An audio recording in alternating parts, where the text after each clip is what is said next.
Today, the guest becomes the co-host. The Big D, 3D Dave, is back to co-host with me.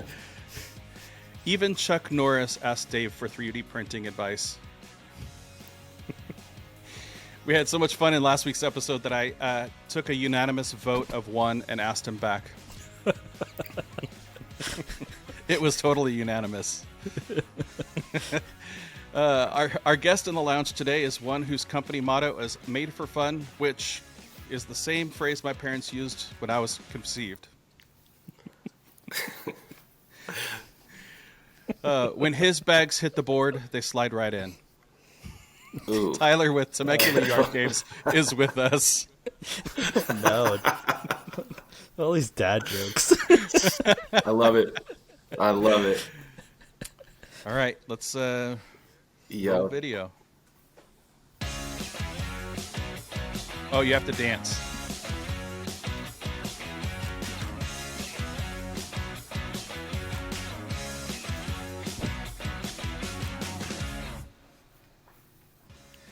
Hey, welcome to the lounge. I'm Matt with Voeltner Woodworking and your host of the Maker Lounge podcast, where we have a rotating group of makers hanging out and talking craft to each other.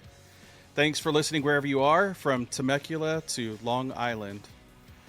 I hope you've been enjoying the podcast so far. If you haven't heard, we have a new Patreon subscription, and we have a couple new patrons to shout out this week. Justin with J&E Designs and Annette with 513 Woodworks. You probably know some of those names. Get in the action by heading over to patreon.com/MakerLoungePodcast if you want to get a chance to win free swag. Guys, thanks for being here and putting up with my intros, cheesy as they may be, but I'm a dad, so we talk dad jokes. I liked it. For sure. Dave, thanks for coming back. Thanks for having me back. Thanks for the unanimous vote. Yes. There was a little bit of deliberation that happened, but yeah. Internal. Right. Well, as I was editing last week's podcast, I'm like, I got to have this guy back on. And I'm like, well, why not this week? So thanks for the quick turnaround on. I'm flattered. Back. Yeah. I'm flattered. Well, thank you. Yeah. So don't screw it up. He was a great guest, but co-host, he was terrible. Yeah. We'll put him on the guest list instead of the co-host list. Well, I've been interviewed before, so I had that down. But this is the first time co-hosting, so it could be terrible. Yeah. Oh, that's all right. We will totally hold it against you, but it's still all right. We're gonna make a ton of reels just out of your questions alone. Great. Yeah. Before we get to Tyler, tell people where they can find you, so that way they can start looking you up while they're listening to the show. Tyler, though, right? Tyler, no, not me. Tyler. Before we get to Tyler, yeah. Oh, see, this is what's confusing. I'm Dave from 3D DIY Dave. Find me on Instagram, YouTube, TikTok, but mainly on Instagram. But you don't have to do that. Enough about you. Yeah, exactly. Everybody already follows you. Go back to the previous episode. Right. It's not, I don't care. That's right. All right, Tyler. That's with Temecula Yard Games in the land of wine. Yes, lots of it. Yeah, lots of it. Do you? I don't know if it's just my house or the region.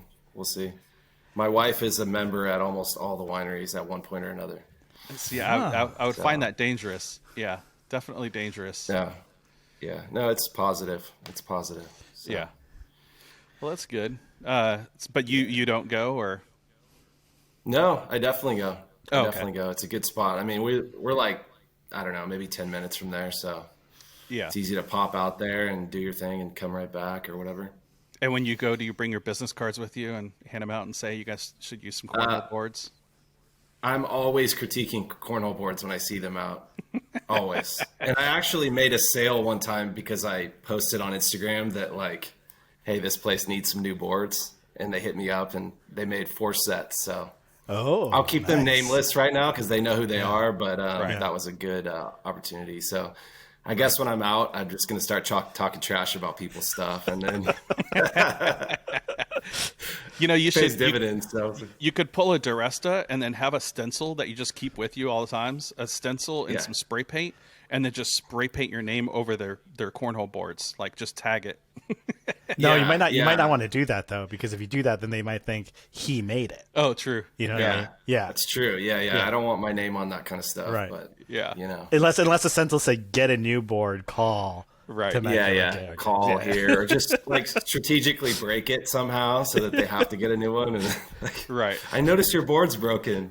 So, Yeah. You're stabbing all the bags, so they're just leaking all over the place, and yeah, you just leave a definitely. yeah, contact me if you need No. any replacements. I'm not above shameless self promotion, so you know. Yeah, You got to So, do it. You got to do it, right? Yeah, you got to get out there. So yeah.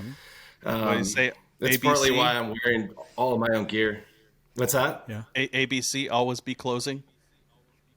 Yeah, Yeah. always. Yeah. So when I went to Yeah. school, you know, it wasn't always who was the best artist. It was the best person who could promote themselves, and the person who makes it in life is the one who's just, you know, always out there, always closing, Right. always promoting themselves and networking and doing all that stuff. So never be shameless about that. Yeah. Yeah, you could I mean, tell it's that kind of who what we do. the two of us are wearing both of our hats and our shirts, and then there's Dave. Yeah. He's in the middle on my screen, and he's like, "Well, I don't sell things, so." So That actually is Dave's uniform. right. Yeah, that's right. So, That's standard gamer Hold on a second. attire. We're gonna make this work. Keep going. Ignore me. Oh, that's obviously not a sticker beat sticker that you're trying to put on. No, no, it's actually really hard to do it. Yeah. oh, there you go. Great. Nice.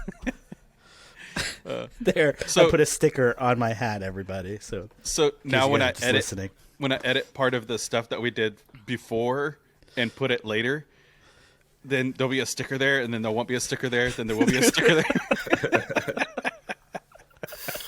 Like, what happened in the middle of what's this going podcast? on? Yeah. What I need to do is just put more stickers on me. Right. as Yeah. we go. As you go throughout the podcast, you keep putting more and more stickers. That's great. I'm gonna start doing like Maker Lounge podcast stickers. Oh, those are nice. Yeah. Nice, these- yeah. Yeah, these actually, we'll get to you soon, Tyler. I promise. Where's my camera? Yeah, so these stickers I ended up doing through Sticker Beat because I was using another company for my Voeltner Woodworking ones. But I like the peel tabs. I got some from somebody else. Yeah. The little peel here things makes it so much easier. They're pretty sweet. Yeah. Well, we didn't come here to talk about stickers and hats. But so give us a flavor, Tyler, what you do. It's a long story, to be perfectly honest with you. That's all right. I'm one of edit pretty those. well. Yeah, I appreciate that. So I'm one of those. I don't know how you call it. Pandemic woodworkers. We all, kind of came around the same time because we were all bored and whatnot. So I don't know. Honestly, I don't even really play cornhole. I don't even really like. I'm not like a hardcore cornhole guy. I just decided one day I was going to build cornhole boards, and it just sort of took off, and they started selling, and I was doing my thing, and then all of a sudden I was doing a lot of things and on a lot more things, and Right. I enjoyed the ability to bankroll new tools and whatnot, and so I sort of like got into the whole thing, and I've just been obsessed with it ever since. And so it seems weird to say, but that's almost been 3 years now, since the beginning of 2020-ish. So It's very professional. So yeah, now. that's what's that? You're a professional. You're Yeah. a seasoned veteran now. I feel like it. Yeah, I feel like it. So yeah, the first year was like, 14 boards, and that was like a massive effort. And then the second year was a massive, like 100 board year. We're just turning and burning everything and like selling everything. And I happened to have a job that was like allowed me to, spend some time out here, a lot of time out here. And so that was positive. And I just sort of fell in love with the whole game. And I have always said that it's been an experiment in just running a business, because selling anything successfully is like, you gotta turn it into a business. And I've heard Mike Coffey say this a bunch of times, and I'll paraphrase what he said, but it's like, if you're going to do this, take it seriously and take every part of the business seriously. And so that's what I've sort of done. And I've just sort of created this little ecosphere of Etsy, physical sales, small things, 3D print things now. And so it's totally evolved. And I actually like to call it like TYG 2.0. It's like, nice. It's totally evolved to like something that's just a, Etsy's totally self-sufficient, all that kind of stuff. So we'll get into that, but that's kind of the gist of the whole thing. So Cool. You say most of your sales is through Etsy? Actually, cornhole is word of mouth, number one. Yeah. A lot of it's local, and that's honestly on purpose, because shipping boards is sort of painful in terms of like crossing your fingers that board that you worked for 8 hours on is going to make it on time and arrive like in one piece. And I've actually had some break, which is like the most frustrating thing possible, to see your artwork just exploded on the way there. What's a set of I've actually had to redo. They're lighter now, but they're probably about 60 pounds to ship. Sometimes I'll shove sometimes I'll shove the bags in there too. Okay. Yeah. So it's a little bit more weight, but yeah. And so those processes have also like evolved, and I've actually spent time on figuring out what I'm going to do to like package things up, buy proper boxes. And that's another thing I heard from another maker was like, go buy proper shipping materials and proper things. And honestly, it looks better. It looks more professional when it shows up proper, instead of like some box that I hobbled together with 3 rolls of duct tape, which I've like done. a Trust me. Used Amazon box turned inside out. Exactly. And I'm not opposed to turning priority USPS boxes inside out. Well, let's be clear about that. But but something like, by your own branded boxes or stuff, it looks real nice. Yeah, custom with either a sticker, or sometimes I've even laser engraved them and stuff like that. So it's pretty cool. So that's nice. I typically you don't need to spend a lot of money. I order through Uline, and I get most of my boxes. For the majority of the things that I make, I get Uline boxes, and then I have a bunch of different stamps. In fact, they're all sitting right here. I have a bunch of different stamps that I, stamp things with, and that's my version of it. But I have seen people laser it. Is that a pretty painless process to do, or? So with the little diodes, you can just literally pick them up and set them on things and just laser with them. I've even done it on cornhole boards. I don't do it often. I did it a couple times, and it's just kind of like, I don't know. Now I'll just slap a sticker on there or something to identify it when it shows up. And plus, it's pretty obvious when it shows up what that is if a cornhole board shows up on your porch. So, so I've definitely, and actually Etsy is sort of like where I spend the most time packaging and stuff, trying to figure out what looks good. And, if something comes in like a ripped up box or whatever, you just shove in there, it doesn't look good. So, yeah. So with the laser, you could, if you're back to packaging, when you're sending stuff out, you could laser cut out like these origami cardboard folding things that you could use as like packaging corners, or like, spacers for the boxes and stuff. Yeah. So, you can make that stuff yourself instead of using like foam or, other bags. Like it could fit perfectly around like the corners, and then you could make one that goes in the middle where it perfectly fits the bags. You could just design that kind of stuff and cut it yourself, which is kind of cool. Yeah. I could have used that today. Honestly, I was boxing up a set today that's going to go out, and it looks great. But I said, man, maybe I should just spend the money and like get like the custom setup for a set of boards, and then buy a ton of them and potentially maybe sell those as well. I'm always like thinking like, can I create something to sell, even though I'm, getting it, not from I'm getting it from Uline or something, whoever like comes up with that stuff. But it's a definite need for people, especially like garage builders that got to ship a set. They're hobbling together all their Amazon junk that they padding and whatnot. Yeah. So yeah, that's true. I mean, like for example, people end up that find themselves in a niche like Frog Pod, or Dave, you do some stuff that's like for makers, and Yeah. I think that's like once you find that ends up being like your big money maker. Yeah. Is it? Oh gosh, I'm gonna butcher it. A Glimpse Inside. Chris, I think it is. He found his niche making things for people's shops and stuff like that. And what might be funny is if you end up if you do that, because I don't think anybody's doing the boxes, and that ends up being like your big thing, to the maker community. Yeah, especially because cornhole is like a specific size, right? It has to be a certain width, certain length, certain thickness. And if you could get that dimension around everything and just people just kind of use it as a template, it'd be great. That is a need, right? Because there's a lot of people making cornhole boards. The only difference is, like how well people are doing the design on top or something like that. But really, if they're all shipping it, they're all going to need the same shipping stuff.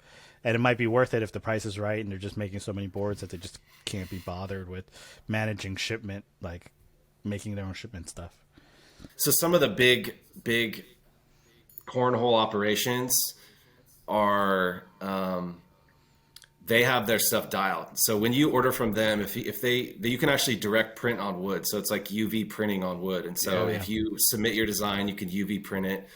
Those operations have their stuff dialed. I mean, it comes in a perfect package. They all have they figured out their solutions to things. And so I think the niche for what we're talking about is a guy in his garage like me who doesn't have access to buying 1,000 boxes for his organization, and something that is a solution for everything. Because the boards are the same, but there's varying degrees of like overhang and corners and stuff like that, just like anything else. But anyway, that's it's definitely something that I'm never opposed to thinking out. I always think about like, can I make money on that? And it sounds so gross when you say it, but it's like, no, it's not money that's, it's not going to change my life, but it's like going to make me happy because I thought of something and did it, so. That's the right mindset to have, like, is there a need for it and would people pay for it? And then you create it. I mean, that's it, So Tyler, take me back to your first set of cornhole boards. So, right, like we all had the first one that we made, and you probably went out on Instagram or YouTube and looked at somebody who was building it out 2x4s, Home Depot grade plywood. But tell us about your first set of cornhole boards. Is that what started the business? Was the cornhole boards exactly? Yes, and if I'm being honest, they were not that great. And I can be honest because my parents have that set. And so it's not like a customer where I'm going to say, hell, those are garbage. But like literally every time I went to my parents' house, they would go and they'd have a party or something. And they'd say, or just family over, whatever. And they'd say, oh, he made these. And I said, no. Like, let's not talk about that right now, because those are like generation 1 point. Right. Literally very beginning, so. So I saw in your post, you had like a Gen 4. Right. So like, is it still Gen 4, or are you on like Gen 7 now? Like, where are you at? And how has the generations evolved? And also, like, how have you built it? But when you started, and how are you building it now? Like, what tools are you using? Ooh, there's a couple questions in there. First of all, Generation 1 is like any Generation 1. It's just 2x4s, and I don't even want to talk about it. Oh no, we're doing Tyler Exposed tonight. Yeah. You gotta talk about. So since then, it went to Generation 2 for a little bit, and they got a little bit better. But Generation 3 is when they got like really good. Like I'll say, Generation 3 is solid. I switched to all plywood builds, and or all Baltic birch builds. Their quality. And then it just became marketing, because I would literally change maybe one or two things. Like Generation 3, I think I did some different things with the legs. And then like Generation 4 has like a dado, like inset, like airmail blocker, which is basically the leg piece that goes across in the back. And I put my logo on it. I'll laser my logo on there. So there's not a lot of change. Just like I feel like it's like iPhones. It's like you just kind of sort of create the hype a little bit, and then you do change a few things. And honestly, they do get better. I mean, anything you make is going to get better when you make it 300 times. You know, so you're on generation 4S. Yes. I've just changed the software a tad, and I've made the camera a little bit better on there. Right. When are you going to incorporate LED lights into or have you done that? I'll do them by request. I'm very like we talked about with Dave earlier. I'm very artisanal about it. I'm kind of hipster about it. Where I'm like, sorry, yeah. But I'm kind of a hipster about it, where I'm like, no, that's not going to look good. That's going to look cheesy. Right. The lights are going to look weird, or like, and that's kind of why I don't do like. And there's no, well, I don't even want to go there with it, but there's some designs that I just can't stand because they're just way overdone. Mm-hmm. Yeah. And they're the same. And if you have that in your house, you have the same cornhole board as everybody else. But there is sort of like a OG cornhole style that's like, I don't know, like kind of classic looking with like less is more, basically. Right. And so I kind of like that. Right. And so a lot of my boards are the same, but I like to say it's like very high quality art versus like very crazy design. I don't know if that makes sense, but yeah. So Gen 1 was the hole. Did you cut the hole out using a jigsaw, or was it a hole saw, like the 6-inch hole saw? We want to know how bad Gen 1 is. Yeah, we keep going back to Gen 1. I wish I had a picture of it. I probably deleted it. You know, as the host, and also my job to find out where the weak spot is and just totally bury into that. So just beat it. Yeah. Also, you mentioned Baltic birch in like Gen 3. So what was it that you were using for Gen 1? Was it like MDF? Was it like no OBS? Well, it was from the big box store, and it was like maple, but okay. I don't think I realized how bad the big box plywood was until I got the good stuff. Right. Mm-hmm. And we're talking like triple B, like better. I mean, probably the best stuff I could get at the time for the price. I mean, obviously there's better stuff, but like this was like really good. And this is like pre-pandemic. Yeah. Pre-Ukraine war. Right. Which is a watershed. Put a pin in that. We'll talk about that later for cornhole boards. But yeah, I was using big box stuff, and I was using like $8 2x4s at that time. Cause like 2x4s during the pandemic were like, oh my God, they're $9, and they were absolute garbage. So, so it looked like your first set looks like a ruffle potato chip kind of thing. It's just kind of, it slides right down the middle. Yeah. Oh yeah, I'm sure. Yeah. I don't even know where it is. I think I actually gave it away, and I'm thinking about it right now. And I painted it. Okay. Full paint, sides, the whole thing, everything. God, it was horrible. I literally like painted it with a brush. Yeah. Like that's how horrible it was. Like just, I don't know what I was thinking. See, Dave, I knew you'd open pull a picture out of it. Yeah. I can say that now because nobody owns it, but like, you know.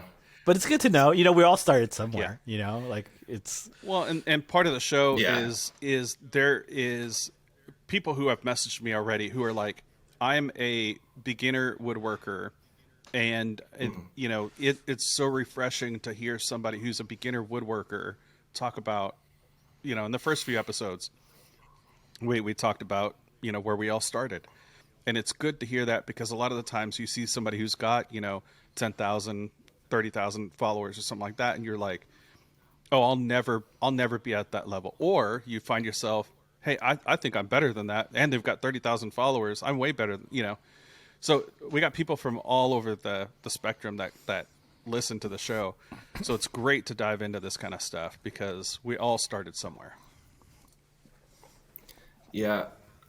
I like to say that, you know, woodworking is, you can obviously master it. There are master woodworkers out there that people would consider masters, but woodworking is so great because there's no possible way to know everything about woodworking, right? You can be a master, but you can never master everything completely, which is the best part of it, is because so people that are at different levels have different abilities and skills. Like I make cornhole boards, I make smaller furniture stuff, I'll make, various things, but like I know how to do that really well, but there's people that do other things really well that don't know how to do what I do really well. And so that's what I enjoy about it, is that like there's professional athletes and there's amateur athletes, and those are one like A and B or black and white. Right. But woodworking is like, no, everybody here can do different things. So it's great.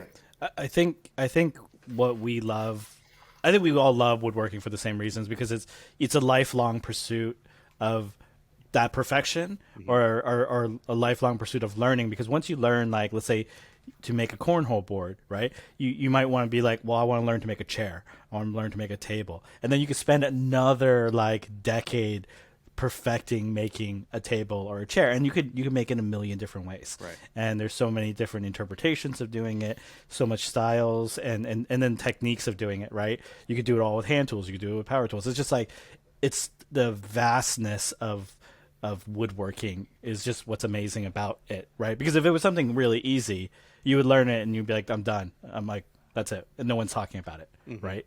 So it's just, that's what's great about it. I think we can all agree on that. Yeah.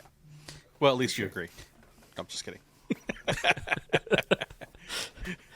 Yeah, like, actually, we don't agree, Dave. Yeah.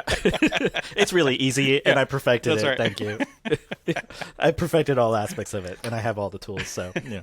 So now, version 4S, you're making it with a CNC, and so like Partially, yeah. Yeah. So like, tell us about that process. Essentially, like what machines are you using and stuff like that. Yeah. So the sheets come in the same way. They need to be broken down into, I'll basically take a 5x5 sheet. It makes one full set still. And, I cut it down with a track saw. I do that all manually. So the decks themselves, they go right in the CNC, and I have a Shapeoko 4. It's the biggest one, the XXL. It's very entry level in terms of CNCs. And I sort of did that on purpose. I've heard like, oh, buy your second CNC first. Right. But for me, I had no idea how to use it. And so there's a huge learning curve for me. And so I think that cutting the holes on there was a first step. Then I actually designed the legs. Where we designed the legs, had my friend Rob help me a little bit with those, with, getting the file perfect. And now I'll do all the legs on there. And then that allowed me to do different things with the legs and make them a little bit more creative and stuff like that. Right. But honestly, a lot of it is still very manual. Clamping the frames together and doing all the prep work for putting the board together is all manual. I mean, it's all just, drilling in pocket holes. I have a Foreman, so I have a Craig Foreman. And so That thing's awesome. doing 1,000 pocket holes a day is not out of the question. So I mentioned TYG, and I call it TYG affectionately. It's sort of like Temecula Yard Games is a mouthful. And I've actually thought about changing it to TYG Woodworks or something a little bit more accessible in terms of saying it. Yeah. But 2.0 is a lot less like batching and building. It's more like doing things in reverse in terms of like selling things back to the cornhole folks to do things. And so, cornhole folks, builders in their garage, people starting out. And so I sell the CNC plans on Etsy and all that kind of stuff. So, Okay. Do you find that so going back to the name thing, so Temecula Yard Games, do you find that it limits your clientele? Is that why you're thinking about potentially changing it? It limits me in terms of like what I can produce. So like I need to create a different wing of TYG because it's like, well, Temecula Yard Game, I don't need yard games. I need a table, or I need a chair, or I need something different. And so to me, it's like the evolution of my skills has taken me to the point where I want to start making furniture, and I want to start making different things that are like more, frankly, they're going to net me a little bit more money for my efforts. And so I think that's why I've thought about a change of sorts. So, right. And I already own the domain. So if anybody's going out there to buy the Smart. domains, I already own them. All of them. Trust me. Buy the domain before you mention it publicly. I've learned that lesson. Yeah. Yeah. I own all of the pencil clip domain names, I think. And they all renew at different times because I thought of different names, as I was in bed one night. Yeah, I back in the day when I was a young guy, whatever, that it's like .com is like people were doing that. They were buying URLs and like right. they were buying domain names and whatnot, and it was like sort of a thing. And I came in the like back half of it where it was like all the good ones are gone, but I still thought I was gonna like make it big on like domain names, and it was just garbage. People are still doing it now. Like, like Yeezy like said something. It's just like, oh shit, someone's like buying Yeezy.com. Yeah. Or like, whatever stupid word that just comes out, people are buying it right now. Right. Yeah. That's hilarious. Can I ask you about your shop? So you have Sure. a really tidy shop in all your posts and everything. It's really well organized. I appreciate that. I think Matt and I also have very organized shops. Yeah. And do you have to clean a lot to get the shots, or is it always pretty neat? Like it's behind the camera. Instagram versus reality. Yeah. Is it messy behind the camera? It's cleaned up today, but it's definitely messy a lot. But yeah. Okay. It's also sort of because it's my garage, and I jokingly call it the worldwide headquarters, just as like a stupid joke that I started a long time ago. It's like, oh, we're the worldwide headquarters. But so my wife, I try to put her car in here. I used to be able to put both cars in here, and then I just sort of gave up on my side because I got tired of putting everything away every day. But like, it's just sort of out of respect for the rest of the family in terms of like keeping it somewhat tidy versus like just sawdust everywhere. And it is like a health thing too. I don't want my kids out here with getting their basketball out with like mountains of dust on it and stuff like that. So plus it's a little OCD. It's like I just want to keep it tidy. Yeah. I feel like I work better when I know where stuff is versus like tripping over it. So yeah, we can understand that. I feel like when you go out in the shop and it's a mess, you lack the motivation to get started on something. So you might just walk in and like, forget it. Because you look very organized, right? So like in some of your posts, it looks like you batch out the cornhole tables, like where you have like a set of 10 of them ready for them to be decorated or whatever, and then for the order to go out. So it just looks like you have like a very organized process of like doing your inventory or getting things ready, or maybe just being efficient with your time to do some of the stuff here and there, and it shows. So just letting you know, yeah, thank you. It's born out of almost like a nervous. So in terms of the organization of the boards and keeping like an inventory on it, it's like if I get an order for 5 of them, I have a full-time job. This isn't my full-time job, and so. Getting 5 of them, that's 10 boards, getting that prepared for an order that I really want, because I really want that order. I can say no, but like I really want that order. And so I want to know what I have before I start talking to somebody about an order. And I know exactly how long it's going to take me in my head versus like having everything everywhere and just like having to slap it together and being pissed about coming out here and trying to finish stuff at midnight, Yeah, I think, for me, when I get an order for a cutting board and I don't have anything ready to go, to me, it becomes more of a stress than, I hear the bell go off and it's more stressful. And then you start not enjoying it as much. When you can stay ahead of it, though, I think that's good for your mental health, too. Yeah. So and I have limited time in here, so. So, go ahead. Do you typically work like all day Saturday, part on Sunday? Are you out there in the evenings? What's your work week look like? So my professional work week is pretty typical. It's pretty 9 to 5, but in terms of like it depends on what I'm doing. It depends on what orders I have. So for instance, I had an order of 200 bottle openers recently. which was for an event. They need to be laser engraved. They need to be finished. And my process for those is like, it's clean, but it still takes time. And it's physically putting stuff in and gluing it in and doing the whole thing.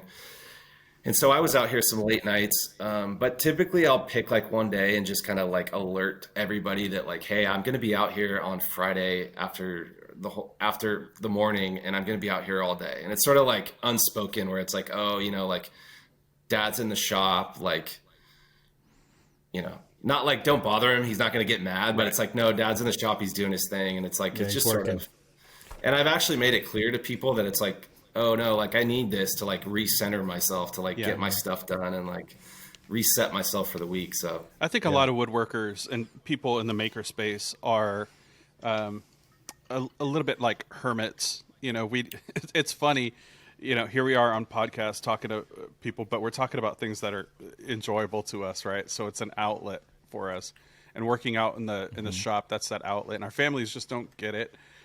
They just think that Dad's out there, you know, cutting lumber for fun or something. What it is and making sawdust. Right. Yeah. What it is basically occupying your mind somewhere else where you can forget about the other things that you're doing. Yeah. Correct. Right? Yeah. That's what it is. Do you do this as an income stream, or is it more it's your outlet and you're selling it to buy the tools and support your hobby? Quickly, both. But the long answer is that I've actually, part of like 2.0 is to sort of create a passive stream. Yeah. So that I can enjoy myself in here a lot more. Right. And so far, the first year on Etsy was tough until I really dug into what I needed to be doing in SEO and all the different things that need to be done on Etsy for you to be able to be productive and sell. Right. You know, and I'd say like this year we're approaching 500 orders in terms of like, wow, you know, net orders is like last year I maybe had one and I was just terrible and I didn't take the time to do it. But this year I really focused on creating a few little things that can sell that are supplement the rest of it. And so, yes, I do it to buy awesome tools and rad tools that are fun and exciting and that are going to make me better product. And that's how I justify it. It's like, oh, I need a domino because, you know, I'm going to make a better table. It's like, well, Tyler, you don't make tables. So it's like, I would if I had a domino. No, I need it. Yeah. And I actually bought that as like a tax. I needed to like spend money. So it's like, it was like the end of the year and like the accountant's like, hey, you should probably buy some more stuff. And it's like, whoa, twist my arm. I'll go out and buy a domino, you know? You hear that, honey? So... yeah, right. Yeah. Is your wife generally supportive? Very. Yeah. She knows how much joy I get out of it. And anybody that asks me, so thanks for having me on the podcast. Anybody that asks me, I start to like talk about it and like get real excited about it versus, you know, other things that I don't want to do in life. So what I'm always interested in, since we're talking about tools, is that, you know, a lot of us always, like, we have a lot of tools. Like from your page, I've seen you got the Surf Prep Sander, you have the Festool Domino, you got the Festool Track Saw, you have a CNC, which is still your first CNC. Maybe you want to upgrade. Like, what is your next tool? Like, what is the next big purchase? So I've had to like pump the brakes on several things because I was like, well, do I really need that? And so I would love to get a bandsaw. I would love to get a high quality jointer. I have one, but it's not the best.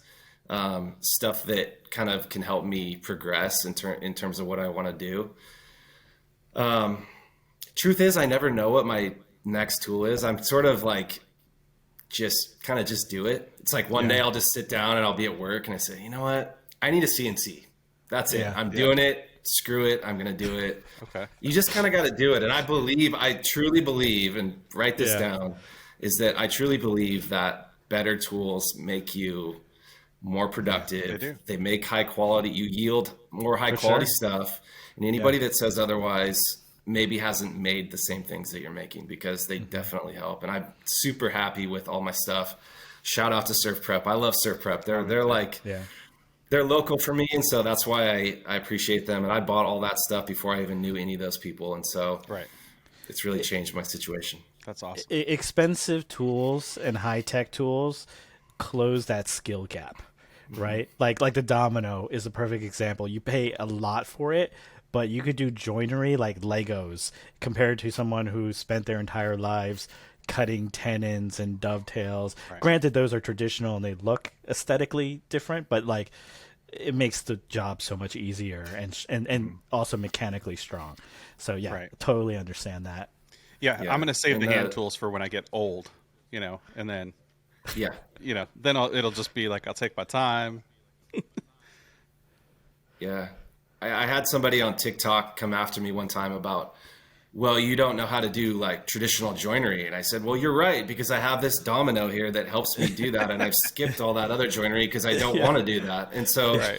it's like, if I was a professional, yeah, I would probably be making tables with some different joinery and learning my craft a little bit more. But it's like, nah, man, I just want to make a table. Like This goes back to what we were saying about woodworking, right? Like there's so many different paths you can take to become your woodworker, like your definition of woodworker. Sure. And it's like, yeah, some guy could be like, you know what? I want to spend like 5 years of my life learning all the joinery aspects before I build my furniture. Whereas like we are guys are like, we're working, we want to build that table by this weekend Right. and we're going to do it a domino and get it done. Yeah. We're not going to spend like 3 weeks cutting mortises with the chisel and a hammer. It's like, it's really good content. So the tool wars are very good content. So if you ever need something content wise, just post up a really fancy tool and say, this is the greatest tool ever. Right. People will come after you and say like, I've been using this. I've been using my grandpappy's saw that he bought in 1947. It works fine. And you're like, okay, dude, like fine. Do your thing. But It's so funny. Like people, it's like, oh, I could do mathematics, using a paper and a pencil. Like, well, I have a calculator or I have an algorithm that can do it for me. Why would I, if you have a smarter way of doing things, now, if you really enjoy doing it, that way, then go for it, but don't come at me, bro. yeah. My favorite is getting tradesmen really upset about how my tool is better than their Milwaukee or something. Yeah. Oh man, don't go after their Milwaukee. Oh yeah. Or DeWalt. They'll come after you. The Milwaukee army is strong. Yeah, I have a video that's actually how to find the center of a circle, right? It's finding the center of a bottle opener circle. Yeah. And I did it like the geometry teacher way of doing it on purpose, because I knew people would be like, why'd you do that? Right. Why don't you just do this? Why don't you just do this? And it's like the most like popular video on any platform because people just argue over it. It's like, I'm just finding the center of the circle, dude. Like, doesn't matter how I got there. Like, this is how I did it. You do it however you want to do it. So it's funny. You're giving me great ideas for YouTube content. I might do a video that says like hand tools suck or something, Yeah. And that's when Matt's Everyone's got to be right. That's great. So Temecula Yard Games. We've been talking about cornhole. Are there other yard games that you do and sell, or because I have one that I really love playing. It's called Cub. Do you know Cub? I do not. Okay.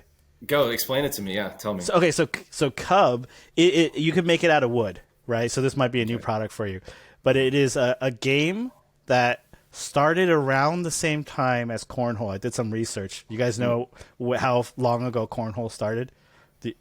Do you have a guess? I'm gonna say any idea? 1800s. You like nailed it. It's like 1819, around then. Cornhole started. What did I win? And I got some facts, but then bragging rights for guessing obscure yard games dates. But in Sweden there was a game that came out called Cub, Kubb, and it's very similar to cornhole, except that there's like these sticks that you throw and you have to hit these pillars on the other side of the field, and it's similar to bowling and chess, right? So it's very similar to cornhole in that you're chucking something, but there's some more strategy involved. But all the pieces could be made out of wood.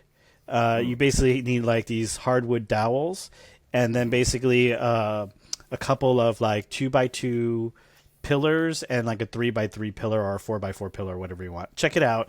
It's a I think it's something you could add to it, and it's a very fun game. So me and my friends play it all the time as yard games, and you can make it. It's wood, and the one I have is it's a pretty decent set. But yeah, I'll check it out. I will definitely check that out. I like to to the question that you asked. I like to call myself like and I don't know, may not be familiar, but you've heard of In-N-Out Burger. yeah, sure. Okay. I'm from California. So In-N-Out Burger has like, okay, perfect. So, but In-N-Out Burger has like 5 things on their menu. Yeah. And I've explained it like this because I don't know. I just think it's funny, but it's like TYG is the In-N-Out of yard games makers. It's like, we got like 3 things, and one of them is like a cornhole set, Jenga. I've done Jenga for sure. That's a good one. And then, I try to dabble in a couple other things, but it's just kind of like you get undercut by the big box retailer. So it's like, okay, like, and even cornhole boards too. I mean, people know the difference. They're like, those things are junk. Don't buy those for $100 wherever you're wasting your money. But like, all of these games are available at like, Dick's Sporting Goods or whatever, like. And so that's when I was like, well, why would I make that when it's going to take me, and even the Jenga too. It's like, okay, you can buy that for like $60. I'm going to charge you $200. Yeah. And so it's like, oh yeah, I'll sell it to a friend who just wants to like support my business. But in terms of like volume, I haven't really approached that yet. So that's kind of my answer on that. And so I have the 3 or 4 things, and they're the best things that you can buy. But like, I haven't dabbled on the other ones. But even In-N-Out has a secret menu. So what's in the secret menu? The secret menu is, I will make whatever. It's just, you may have to wait on it a little bit, and it may be very expensive. Yeah. So I don't know. I mean, I'm sure you get the I've questions, made friend stuff, and like people snapshot something from Pinterest and they're like, can you make this? And you instantly know they're asking, can you make this for cheaper? They just leave out that last part. So what's the number one item that you think that people come to you asking, can you make this? Oh, wow. That's a tough one. Geez. It was for a while. It was that weird game that everybody's playing during the middle of the pandemic. It was the little hoops that like were attached to. Oh yeah. Yeah. People were playing them at bars. People were always saying, and I thought about it for a little bit, but the power of saying no to projects is sort of like a lesson that you learn over time, where it's like at the beginning, you want to take everything on. Right. You want to take it all. You want to make all that money. And it's like, after a while, you're like, if I was a professional, I would take all the money, right? If I was feeding my family with this, I would say, yes, bring it all on. I want to scale up. But like, to me, this is sort of a lifestyle business. And so that impacts my lifestyle when I'm up till 1 a.m. trying to put together a little game that swings little washers or whatever, so. Well, I feel like that, like if you did make that, right, and, you are pretty smart and you are organized. Yeah. I mean, you could basically make the whole thing on the CNC, cut it out of one board, cut all the holes, and you're literally dominoing the thing on and tying a string to the hoop, and that's it. Right. Totally. So you could streamline it if you were, but it wouldn't be like, it would be spending the energy to design it the one time, and then so you could just batch it out every other one. Right. Mm-hmm. That's how I would figure you would do it. Yeah. So so I look at things like that where I'm like, I'll get online and I'll say, okay, like, where can I buy this cheaper in bulk? I do my research. And so like a lot of the stuff is like, well, no, I can buy like 20 of those from China for less on Alibaba or something. And it's like, well, no, the gold in my situation is typically like the cornhole board is what it is. Everybody can build a cornhole board, but the art is always like the factor that brings people to me is like, okay, I can make you whatever you want. It'll be a one of a kind piece of art that you'll have forever. And I don't say it's art, but it's like, nobody else in the world will have what you have. And that's sort of a selling point, I guess. And people there's people that like that and they want to pay for that, and they understand that I stand behind it. And if it breaks, I say, look, I'll fix it. No problem. Right. I'll come pick it up. They're close. Yeah. Well, so I think we've got something. I'm looking at the time, and I definitely want to get to this. Yes or no? It's time for yes or no. It's the game. I don't know if you've listened to the podcast where we've played this before. Mm-hmm. So Dave, Trey, and I did it last week in the after show for the Patreon members, but I want to give them a little bit of a taste of this game. So you have 3 options with the game yes or no. You could say yes, no, or you can do a hard pass. All right. So far, no pressure, but nobody's used the hard pass. Ooh. Yeah. So no pressure. Oh, wait. We're all about the peer pressure. Last episode. Last episode we had a take back, right? You can have one take back. Yeah. So in Dave's rules, we play also where you can change your answer, and he did it twice and I did it once. Okay. So I was guilty of that as well. That's not in the official rule book, but we'll allow it. Fair. The secret menu. It's on the secret. It's on the secret menu. Yeah. So yes, no, or you can do a hard pass. Again, no pressure. Don't be the first guy, because I will blast you all over the reels. Fair. So yeah, we're all about the peer pressure here on the Maker Lounge podcast. Okay, so you answer the question, just solid yes or no, and everybody will answer, and then we'll come back around and talk about it. Unless it's super boring, then we just skip on to the next question. All right. Fair. Since you're the guest, you get to go first. Let me scroll to the questions. Oh, I have to ask the question. No. He asked the question. Okay, yeah. Oh, that'd be a new twist. I like that. All right, here we go. He gets one at the end. Yeah. All right. Everybody loves the bell. All right, first question. Signed up for a subscription delivery service like the DVD of the Month Club or Book of the Month? Yes. Yes. Yes. Can I guess, were we all the DVD or the CD of the Month Club back in the 90s? Yes. See, secretly, this is my way of making myself. This is a secret way of making myself feel better about all of my inadequacies. I still owe Columbia House thousands of dollars for those CDs that they sent. I was trying to think of the name of it. Columbia House. That's all right. Yeah. It was on the back of the magazines where you. It was like impossible to 10 cancel CDs the for thing. $1. Like you had to. Yeah, it was a scam. Total scam. Yeah. Yeah. I still have I had YouTube TV even, right? So this is not necessarily a subscription basis, but I had YouTube TV, and then we switched over to Fubo so I could watch the Astros games. And that we got to get to that. I have a question that was submitted, by the way. So I switched over to Fubo. I put my YouTube TV on hold, and 3 months later it came back, and I still haven't canceled it. So now I have both, and it's like so dumb. They make it impossible. Yeah. So any other? What's the most interesting besides like DVD or CD club? Have you had any other like weird ones? I got one. I think it's interesting for 3D printing, right? Since you guys kind of dabble in it too. But there's a subscription service called MakerBox where once a month they send you sample filament. It's like I don't know how long it is. It's like 3, 4, 5 meters of filament. But it's from different brands in a box. So you get to try like different colors. You can try like, exotic filaments, glow in the dark, wood without buying like a full roll. Oh, that's cool. So you could do it for like a couple of months and it's like $20-$25 and you just get like a bunch of stuff. And I did it for like over a year and I have like drawers right here full of just sample filament. And if I ever need to print something and I'm like, I need it in like red, like I have it. Right. Like I just print it in that red color or pink or purple. I have that color. But also like I've tried like really, really wild stuff that I wouldn't have like been able to spend like $80 on a roll just to try it out. Right. You know what I mean?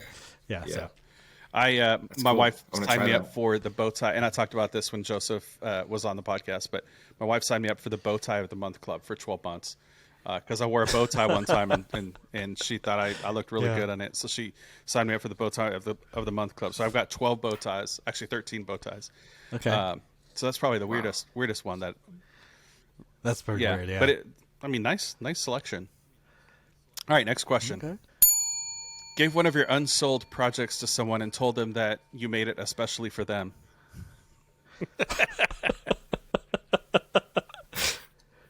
Gave it to them? Yeah, or sold it to them. Yes. Yeah. Okay. Kinda, yes. I'll say All right. yes. Yeah. Yeah. Yeah, I'm a yes. But I'm more interested, Tyler, with your hesitant answer.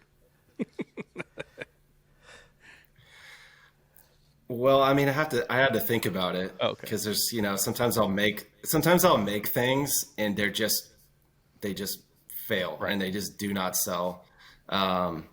Okay, so here's a good one actually. So I had a guy who ordered a cornhole set from me.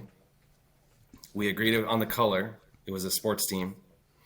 Happened to be red. He didn't like the red that I put on there. So I said, this was very early on, so it was very forgiving. And I said, okay, well, I'll make another one. And so I made the next one, and I messaged him. I said, hey, it's ready. Come pick it up. Didn't come pick it up for a month. So I ended up selling the new one for more than he bought it from me. So because he didn't come to pick it up. So Yeah. sorry, buddy. And that may not be, that's a little different than just like selling it to somebody else. I'll accept it. That guy's a jerk, man. He didn't intend on having. He just didn't want it. You know. It's water under the bridge. I made more money. Yeah. I made double money. So it's fine. There we go. Had a post go viral.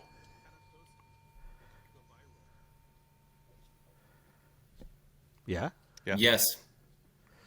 All right. It's an audio medium, so people won't be able to see you shaking your head.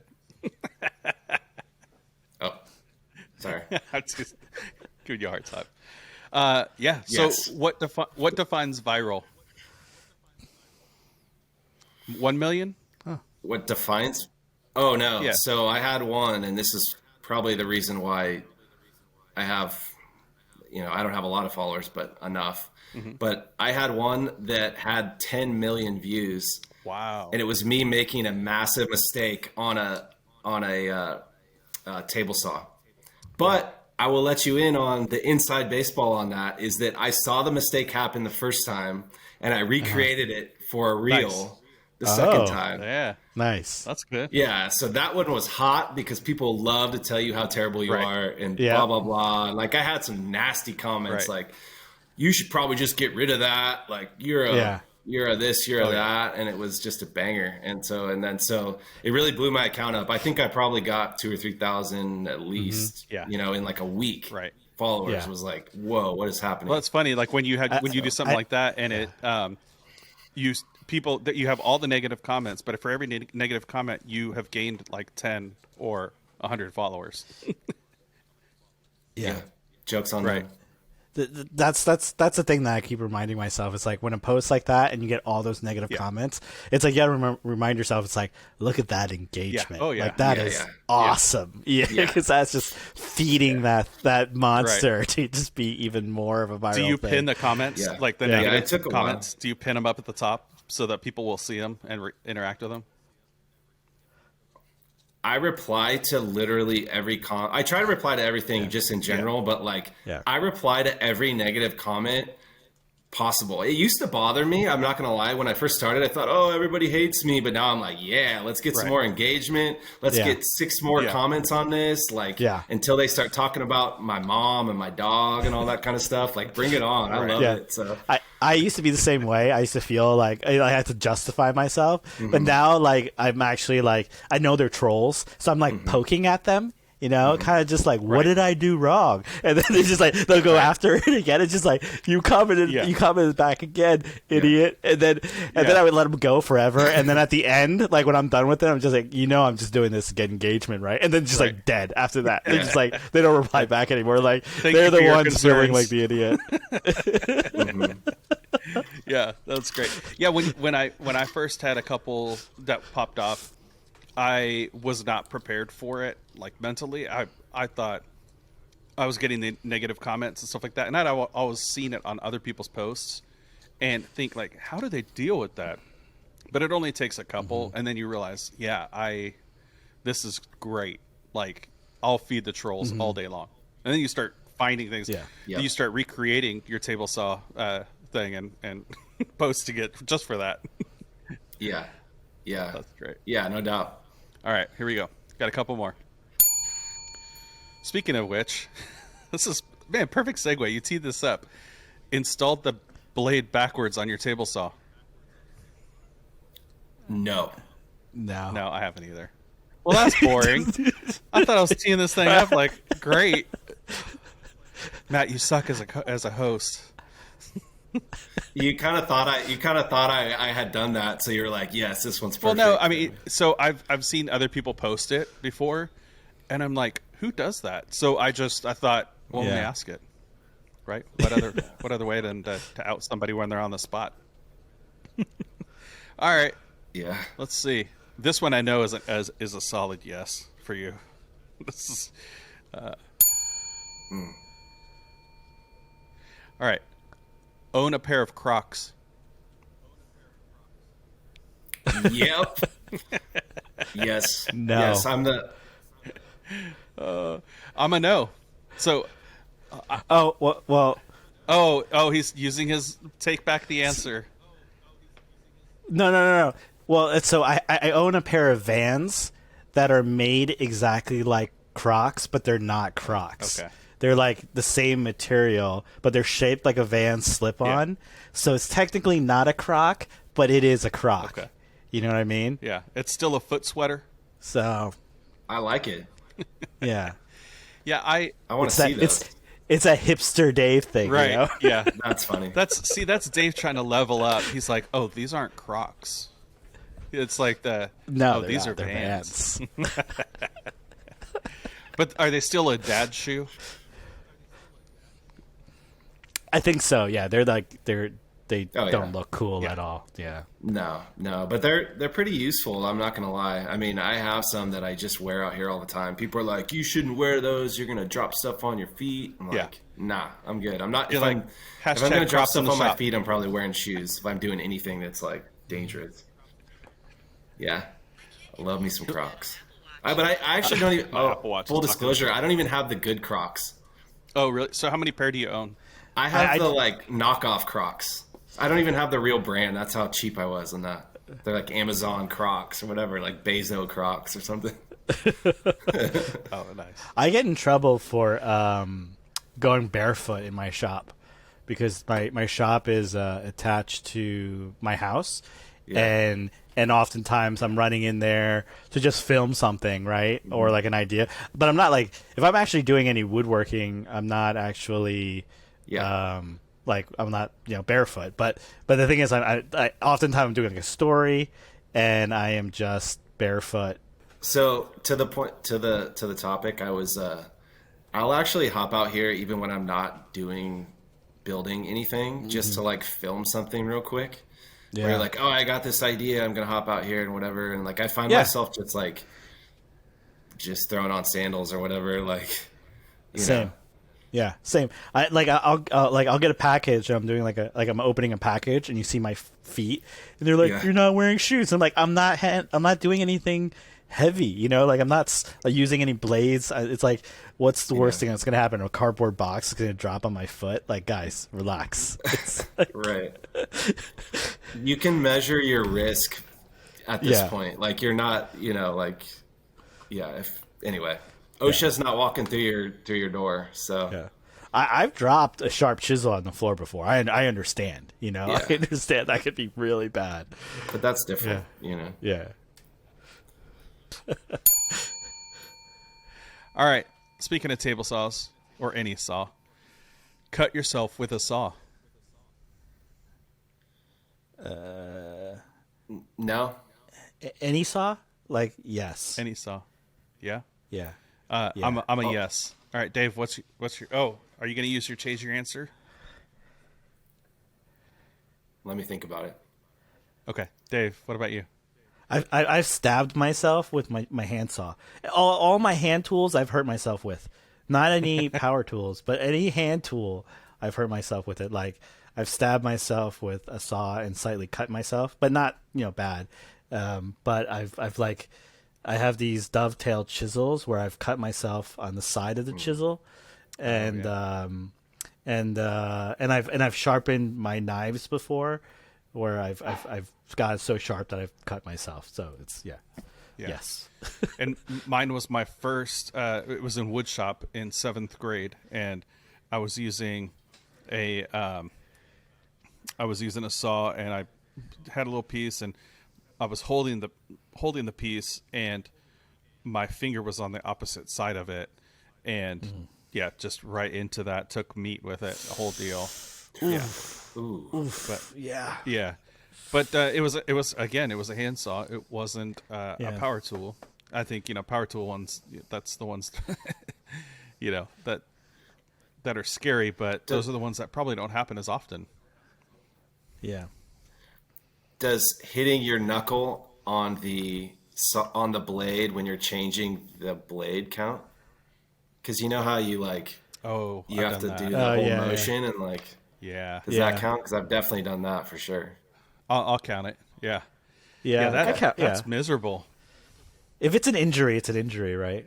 I mean, it's not devastating, but it's right in the knuckle. Yeah. If If it's dripping some blood, it's cutting. Hey, listen, there's a reason why there's a first aid kit hanging in a prominent spot on my wall. It's not there for looks. I mean, I pull that thing out regularly. Yeah. I'm starting to cringe just thinking about it. Do you put quick clot in yours? No, that I actually should get some of that. Yeah. Yeah. Get some quick Star clot. Bond? That's what I have. A lot of Star Bond. No, but the quick clot it's like if you put on a cut, it clots it up real quick. Right. So, well, mine, my Barbie Band-Aids just are not big enough for my size fingers, so I probably should invest in a better kit. All right, here we go. This one might hurt. Told your wife you were coming back inside in 5 minutes, knowing that you had hours to go. Yep. Yeah. She won't listen to this. Yeah. Yeah. And this is dangerous because this is not in the after show. This is in the. I think we've all done that. Let's not talk more about it. Let's just move right on. Right. All right. Last question. Have too many clamps. No. No. Yeah, it's impossible. No. Yeah. All right. Yeah. I should have saved a better one for the last one because we already knew the answer to that. You can never have enough clamps. No. Yeah. Are you partial to? And this is not a sponsored thing or anything like that. Are you partial to any particular brand, or are you just like, I'll use anything as long as it works? I'm not brand specific, but I definitely am quality specific. Bad clamps are bad clamps. There's just no getting around it. You don't really realize it until you use them like we do. Right. I actually just bought some, there's a really good, I'm not plugging it, but I got some new clamps today. Longer, bigger Pony Jorgensen clamps. I just needed some bigger ones. I have some Bessie ones as well, and I really like those. The cabinet quality masters, over the K bodies. Yeah. Yeah. But I do have some junky clamps that I have bought over the years, and I won't say the brand. I'm not going to do that, but I think you all know where I'm going with this. Are they blue? And from the big box store? Blue and yellow? Well, yeah, those too. I forgot about those, but there's Yeah, those another are the- store. That Those starts are the with- brand. Yeah. That everybody starts out with those. I will say that I have Harbor Freight clamps, if that's what we're talking about. That's where I was going. Yeah, I didn't want to. And I've altered them to be better, and they're fine, right? Yeah. But there is a huge difference between those and the red ones, right? Right. Oh yeah. And also to your answer earlier for the yes or no, so when I was going through garage sales, I was seeing tons of vintage old wood clamps, the ones with the two handles that you do this. Right. And I kind of have too many of them. Right. That I don't use them all the time, but I do when I use up all my clamps and I need more clamps, I bust those out and they work great. But I do feel like I have an unhealthy amount of wood clamps, and when I see it, I'm just like, I'm buying it.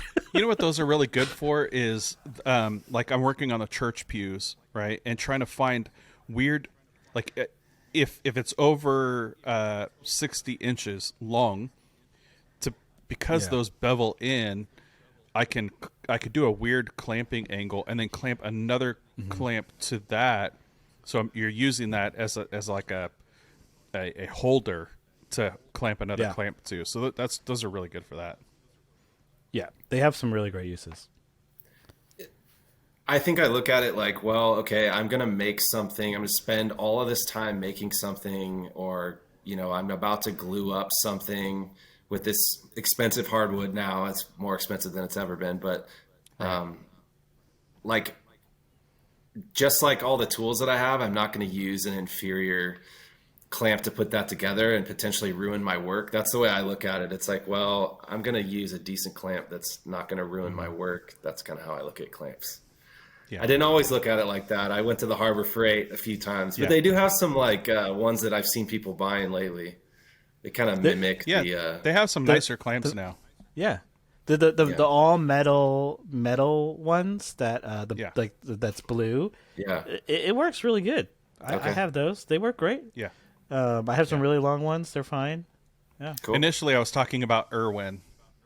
I think like we Irwin, all started with the Irwin clamps and that type of thing. They're middle. I'd say they're right in the middle. You Yeah. know, they're not great. They're not bad. They're right in the middle. Right. It's such a hard thing to buy because you're like, this is a clamp, like you spend a lot of money on a clamp. It's not exciting. It's not like a track saw or something cool. It's like a clamp. Right. Yeah. Yeah. Exactly. It's like buying a shovel. Yeah. Or a post digger. It's going to save you a crap ton of time, but you're going to only use it a couple times or whatever. But when you use it, it's worth it. Yeah. Yeah. Well, that was a game called Yes or no? whose voice do you think that is? I don't know. Can you play it again? Yes or no? I don't know. No guesses? Yours truly. Is it somebody we know? It's me. Is it really? Yeah. Oh, yeah? I put on my radio voice and dubbed it over and put some reverb to it. So I was messing around with some audio stuff. You were sitting on the toilet, you mean? Right, with the right. door That's closed. right. Shower I had my curtain. head in the bowl to get the extra reverb. I was washing my beard, and just something came to me. Yeah, no, I was messing around with Audition because I have the whole Adobe suite, and there's apps that I haven't even thought to use, and Yes it's like, let me try or this no? thing out. All right, Nice. So that was it. Sounds So we've good. got a couple more questions we want to probably fire at you. Cool. So I don't think we talked about the jig that you have for your cornhole board set. Is that something that you saw and modified, or is that something? It's an awesome jig, and it looks like it speeds up your efficiency like crazy. Yeah, absolutely. So everybody kind of has their own modification on the same jig. So I have a frame jig, a leg jig, a hole drilling jig, and probably some, I'm looking around, I probably have some other jigs that I forgot about, but they're kind of just, it's such a base, a lot of the operations are so basic. It's like, okay, put a box together, but it's like, you know, do it perfectly and do it the same every time is another thing. And so the frame jig actually has some like metal pieces in it and some like blocks that hold it perfectly in line, so I can just slap it all in, do the thing, take it out, go on to the next one. And then the leg jig is dialed in perfect so that the legs are perfect every time, which is the most important part. I mean, if you screw up the legs on a cornhole set, right, it's going to ruin the whole thing. And so there's a lot of factors that go into it. And I know people are like, oh, I can build that, blah, blah, blah, which everybody could build it. But there's some subtle things that I would notice if somebody did them incorrectly, like a board that rocks and stuff like that. And so to the question, I think that I've just kind of come up with them over time out of necessity. And they've changed over time. I've had so many jigs. I actually have I made a video one time cutting old jigs, and I was like nostalgic for the old jig. It's like, I use this jig. This is the best jig. I've used this for a year, or like whatever, you know, stuff like that. So, yeah. So you don't use the paint can every time? I did use the paint can. I know exactly what you're talking about. Yeah. What's the paint can? I don't know the paint can. So the paint can is almost 12 inches tall, typically, like the typical paint can. And so it's perfect if you hang the legs over the edge of the table with the paint can underneath in the middle. You can measure the angle on the leg to cut it the correct angle. But the way my legs are designed, there's like a positive stop on your miter saw. That it's the same every time. It's like 22 and a half or whatever it is. I need to look at it. But, and that's another thing is I forget numbers because I use the jigs all the time. So it's like when somebody asks me, oh, what's the size of your this and that? I'm like, man, I should know that. But I just forgot because I don't think about it. So that's the and best I thought way you had all of it's it not like memorized. I thought you had all the numbers memorized and you were, you know, just out there chopping stuff down. Yeah, I sure do. Just memorize in my head. But so what do you use for the CNC exactly? Like, what do you cut on the CNC? Because in my mind, when I think of building a cornhole table, I would have it so that it literally cuts the board, cuts the hole, and when for the skirts, it would actually drill the hole where the legs would go, and the legs would cut out with the right angle for the, you know, where it pivots, and also a hole where you would probably put the bolts or nuts in. So it's like, it seems like you have a jig that does the hole placements and stuff like that. So what do you actually cut on the CNC? So I do the holes and I do the legs, and that's because the CNC itself is not large enough to do the whole set. So there are people with large enough CNCs where they'll just place the sheet down, do the thing, cut the whole thing out, and that's what they do. And I just don't have a large enough CNC, and so I do what I can on there in terms of the bed size of it. But the rest of it, and to be perfectly honest with you, it's actually easier for me to do them just as fast by like ripping the whole. So it's a 5x5 sheet. Once it's all cut up, I rip down the 2.5 strips on a table saw, and then I'll chop them down to the right size, and then I'll have parts, and then I round them over and do the pocket holes and all that kind of stuff. And so, got it. You know, if you've used the CNC, it's like, okay, there's a lot going on there more than most people think. It's not just like press the button and let it go. It's like, oh no, I got to find the perfect, you know, all the numbers that you need to compute, you know, the sizes in the middle and all that kind of stuff. So, right. Okay. No, that makes sense. The bed size makes sense. So, Tyler, thank you so much for coming on the podcast with us. And Dave, thanks for coming back and co-hosting with me. It's been really fun, you know, just kind of getting to know you a little bit more. And Tyler, I don't think we've even done a FaceTime or anything like that before. So it's been great getting to know you. So thanks for saying yes to coming on the podcast. Dave, where can they find you on the socials? I am on, my handle is 3D DIY Dave on Instagram, TikTok, and YouTube. But I am most active on Instagram, and you guys can find me there. Okay, awesome. And Tyler, how about you? So I am at Temecula Yard Games on Instagram, TikTok, YouTube Shorts, and that's my handle everywhere, actually. Okay, awesome. And I'm Matt with Voeltner Woodworking, and you can find me on all the socials at Voeltner Woodworking. And I always tell people, no need to follow me on TikTok because it's just reposted content from Instagram. Thank you so much for joining me in the lounge. Please take a moment to give us a review wherever you're listening to this podcast. And you can find the Maker Lounge podcast on Instagram at Maker Lounge Podcast. Give ideas for future shows by sending an email to makerloungepodcast@gmail.com or send us a DM on Instagram at Maker Lounge Podcast. Lots of ways to get a hold of us, and everything all will be in the show notes. So if you didn't catch it, it'll be in the show notes there. Thank you so much for the patrons who signed up on patreon.com/Maker Lounge Podcast. Thank you to our Rockstar patrons, Jimmy McAnally and Matthew with Arciano Sirio. I think I said that right this time. We talked a little bit about it in the pre-show. So catch us on Patreon. Thank you to our groupies, Steve with Making It at Home, and our new groupie, Justin with J&E Designs. And then we've also added Annette with 513 Woodworks. So thank you, Patreon members. You will get access to the after show, and you will get an email for that. And so make sure you head over to the after show. That's where we're going to head over. You guys ready to go to do the after show? Let's do it. Let's do it. All right. Thank you all, and be good humans. I don't know. I'm still trying to think of an outro.